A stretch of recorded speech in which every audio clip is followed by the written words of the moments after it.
সেনাপতি। যাহা হুজুর। এই কি করেছো আমার রাজ্যের হাল? আমার রান্না করা বিরিয়ানি খেয়ে তুমি করেছো কি হাল? এখন আমি ঘুম থেকে উঠে কি খাবো তোমাদের বাল?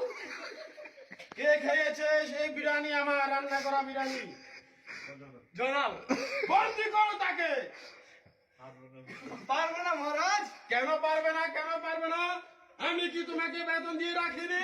এখনো 3 মাসের বেতন বাকি রয়েছে না। কে বলেছে? এত বড় মিথ্যা অপবাদ আমার প্রতি কে দিয়েছে?